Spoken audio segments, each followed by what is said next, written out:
Hello crafty friends, it's Donna here from Donna is Playing Paper, and I have a set of 4 cards for you today that really started with just a colour palette.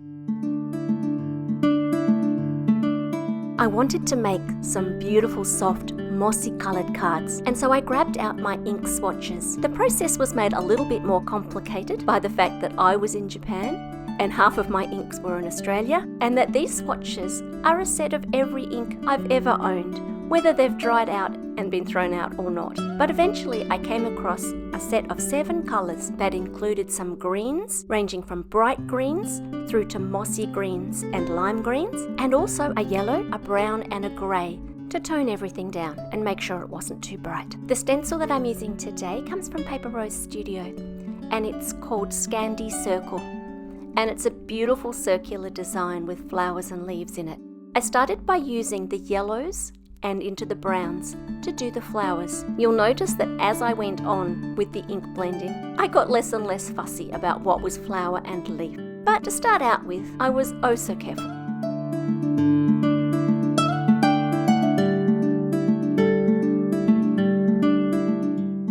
Because the brown is so dark, I'm going to clean up the stencil before I move on to some of the brighter and lighter greens.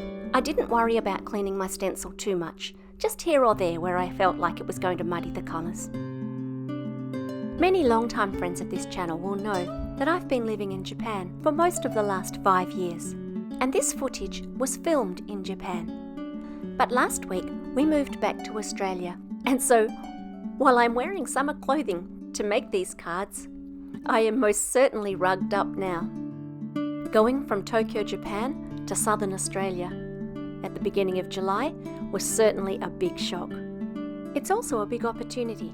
Although we've moved back to the home that we lived in before we went to Japan, a lot is different.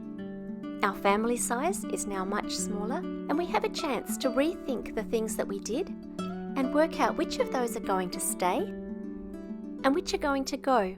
It's a really interesting position to be in.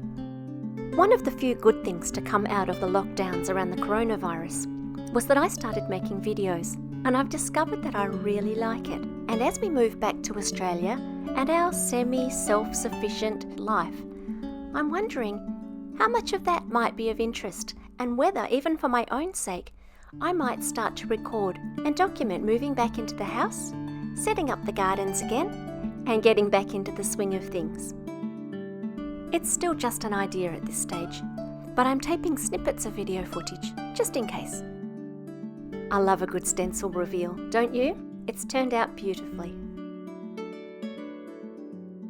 For the next card, I decided to do the same thing again, but this time using picket fence pouncers as my tool.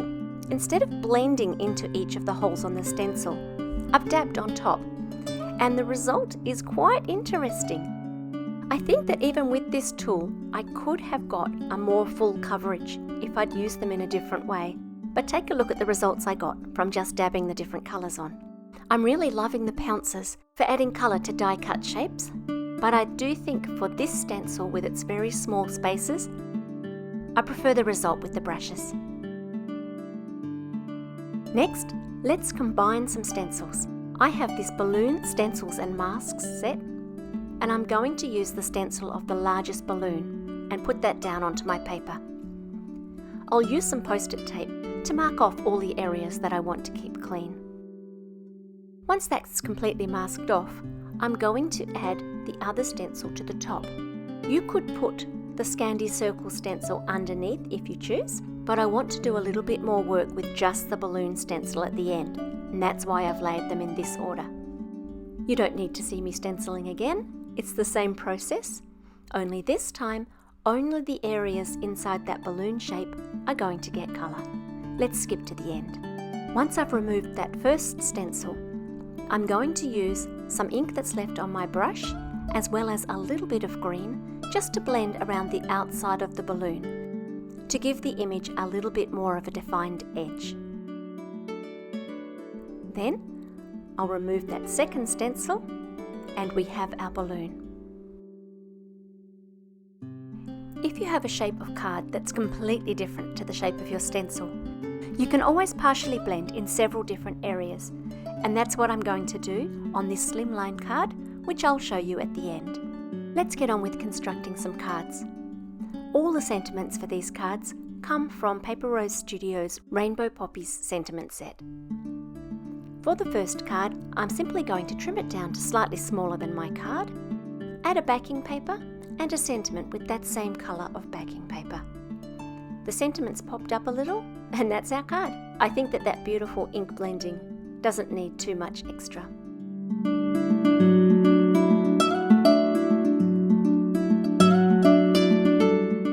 Next I have the panel that I did with the paper pounces. Because it's more dainty and delicate, I'm going to use this panel to make my happy birthday card. This happy birthday die cuts the words and a line to the edge of your paper, depending on how wide your paper is. Mine was a bit wider than the stencil, and a bit wider than my card for that matter, and so I'm just finishing off those horizontal cuts with my scissors.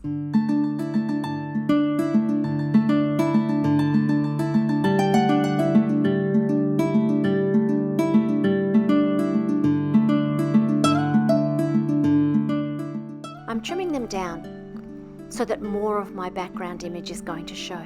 I'm going to show you a little trick for cutting foam tape really small, and that is to put it onto a piece of kitchen paper. Once I've done this, I have a million small pieces that I can use to pop up my sentiment.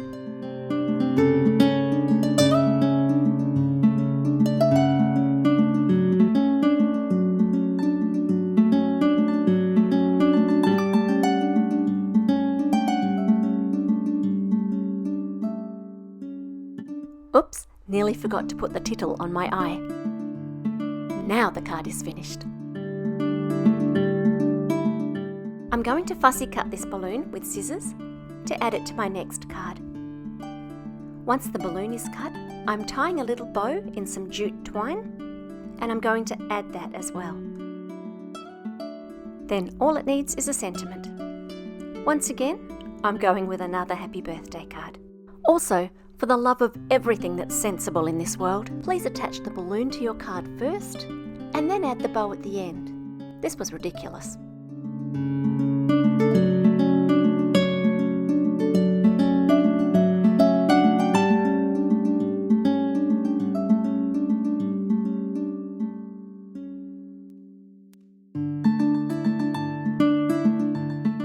The final card is a slimline card, and the design has been stretched up by using the stencil 3 times. And so I'm going to add 3 sentiments. I'm using a piece of paper that I know has been cut square to line up my sentiments, and that card is done. This one was very simple, almost 1-layer card.